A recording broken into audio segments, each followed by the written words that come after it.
ದಾಂಪತ್ಯ ಅಥವಾ ಪ್ರೀತಿಯ ಸಂಬಂಧದಲ್ಲಿ ಶಾರೀರಿಕ ಸಮೀಪತೆ ಎಂದರೆ ಕೇವಲ ದೇಹದ ಸ್ಪರ್ಶವಲ್ಲ, ಅದು ಪರಸ್ಪರ ನಂಬಿಕೆ, ಗೌರವ ಮತ್ತು ಒಪ್ಪಿಗೆಯೊಂದಿಗೆ ನಡೆಯುವ ಅನುಭವ. ಮಹಿಳೆಯರ ಭಾವನೆಗಳು, ಇಚ್ಛೆಗಳು ಹಾಗೂ ಆರಾಮದ ಮಿತಿಗಳು ಪುರುಷರಿಗೆ ಸ್ಪಷ್ಟವಾಗಿ ತಿಳಿದಿರಬೇಕು. ಈ ವಿಡಿಯೋದಲ್ಲಿ ಹೆಂಗಸರು ಯಾವ ಸ್ಥಿತಿಗಳಲ್ಲಿ, ಸಂದರ್ಭಗಳಲ್ಲಿ ಗಂಡಸರ ಸ್ಪರ್ಶವನ್ನು ಬಯಸುತ್ತಾರೆ ಎಂಬ ಪ್ರಶ್ನೆಗೆ ಉತ್ತರ ನೋಡೋಣ ಬನ್ನಿ. ವಿಡಿಯೋ ತುಂಬಾ ಇಂಟರೆಸ್ಟಿಂಗ್ ಹಾಗೂ ಉಪಯುಕ್ತವಾಗಿದೆ. ಆದ್ದರಿಂದ ಪುರುಷರೇ, ವಿಡಿಯೋ ಸ್ಕಿಪ್ ಮಾಡದೆ ಪೂರ್ತಿಯಾಗಿ ನೋಡಿ ತಿಳಿದುಕೊಳ್ಳಿ, ನಿಮ್ಮ ಒಳ್ಳೆಯದಕ್ಕಾಗಿಯೇ. 1. ಭಾವನಾತ್ಮಕವಾಗಿ ಹತ್ತಿರವಾಗಿರುವ ಸಮಯದಲ್ಲಿ ಮಹಿಳೆಯರು ಶಾರೀರಿಕ ಸ್ಪರ್ಶವನ್ನು ಬಯಸುವ ಮೊದಲು ಭಾವನಾತ್ಮಕವಾಗಿ ಸುರಕ್ಷಿತವಾಗಿರಲು ಬಯಸುತ್ತಾರೆ. ಪ್ರೀತಿ, ಕಾಳಜಿ, ನಂಬಿಕೆ ಕಾಣಿಸಿದಾಗ ಮಾತ್ರ ಅವರು ತಮ್ಮ ಇಚ್ಛೆಗಳನ್ನು ವ್ಯಕ್ತಪಡಿಸುತ್ತಾರೆ. ಈ ಹಂತಗಳಲ್ಲಿ ಸೌಮ್ಯವಾದ ಸ್ಪರ್ಶ, ಕೈಹಿಡಿಯುವುದು ಅಥವಾ ಅಪ್ಪುಗೆ ಮೊದಲ ಹೆಜ್ಜೆ. 2. ಪರಸ್ಪರ ಒಪ್ಪಿಗೆ ಸ್ಪಷ್ಟವಾಗಿರುವಾಗ ಯಾವುದೇ ಆಳವಾದ ಶಾರೀರಿಕ ಸ್ಪರ್ಶಕ್ಕೂ ಮೊದಲು ಮಹಿಳೆಯ ಒಪ್ಪಿಗೆ ಅತ್ಯವಶ್ಯಕ. ಕೆಲವರು ಮಾತಿನಲ್ಲಿ, ಕೆಲವರು ನಡವಳಿಕೆಯಲ್ಲಿ ತಮ್ಮ ಒಪ್ಪಿಗೆಯನ್ನು ತೋರಿಸುತ್ತಾರೆ.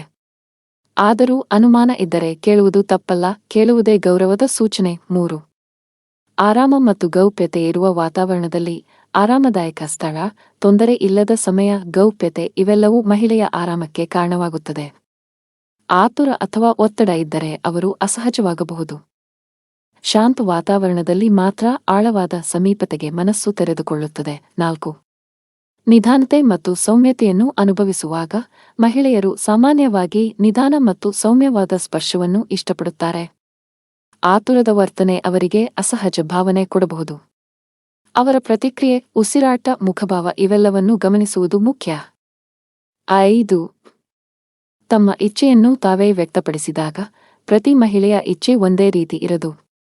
ಕೆಲವರು ತಮ್ಮ ಇಷ್ಟಾನಿಷ್ಟಗಳನ್ನು ಸ್ಪಷ್ಟವಾಗಿ ಹೇಳುತ್ತಾರೆ. ಆ ಮಾತುಗಳನ್ನು ಗೌರವಿಸುವುದು ಅತ್ಯಂತ ಮುಖ್ಯ. ಬಲವಂತ ಅಥವಾ ಊಹೆ ಸಂಬಂಧಕ್ಕೆ ಹಾನಿಕಾರಕ. 6. ದೈಹಿಕ ಸ್ವಚ್ಛತೆ ಮತ್ತು ಆತ್ಮವಿಶ್ವಾಸವಿದ್ದಾಗ ಸ್ವಚ್ಛತೆ, ಹಗುರವಾದ ಸುಗಂಧ, ಆರಾಮದ ಮನಸ್ಥಿತಿ ಇವೆಲ್ಲವೂ ಮಹಿಳೆಯ ನಂಬಿಕೆ ಮತ್ತು ಆರಾಮವನ್ನು ಹೆಚ್ಚಿಸುತ್ತವೆ. ಆತ್ಮವಿಶ್ವಾಸ ಇರುವ ವ್ಯಕ್ತಿಯೊಂದಿಗೆ ಅವರು ಹೆಚ್ಚು ಸುರಕ್ಷಿತವಾಗಿ ಅನುಭವಿಸುತ್ತಾರೆ. ಮಹಿಳೆಯರು ಶಾರೀರಿಕ ಸಮೀಪತೆಯನ್ನು ಬಯಸುವ ಸ್ಥಿತಿ ಎಂದರೆ ಅದು ನಿರ್ದಿಷ್ಟ ಸಮಯ ಅಥವಾ ಕ್ರಿಯೆಯಲ್ಲ, ಅದು ಭಾವನಾತ್ಮಕ ಭದ್ರತೆ, ಸ್ಪಷ್ಟ ಒಪ್ಪಿಗೆ, ಆರಾಮ ಮತ್ತು ಗೌರವಗಳ ಸಂಯೋಜನೆ. ಗಂಡಸರು ಮಹಿಳೆಯ ಮಾತು, ನಡವಳಿಕೆ ಮತ್ತು ಮಿತಿಗಳನ್ನು ಗೌರವಿಸಿದಾಗ ಮಾತ್ರ ಸಮೀಪತೆ ಸಾರ್ಥಕವಾಗುತ್ತದೆ.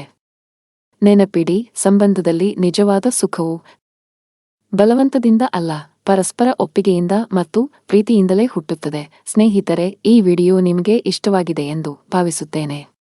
ಇಷ್ಟವಾದಲ್ಲಿ ಒಂದು ಲೈಕ್ ಮಾಡಿ ಹಾಗೂ ಇನ್ನು 10 ಜನರಿಗೆ ಶೇರ್ ಮಾಡಿ. ಹೀಗೆ ಮತ್ತಷ್ಟು ಉಪಯುಕ್ತ ವಿಡಿಯೋಗಳಿಗಾಗಿ ನಮ್ಮ ಚಾನೆಲ್ ಅನ್ನು ತಪ್ಪದೆ ಸಬ್ಸ್ಕ್ರೈಬ್ ಮಾಡಿಕೊಳ್ಳಿ. ಕೇಳಿದ್ದಕ್ಕಾಗಿ ಧನ್ಯವಾದಗಳು.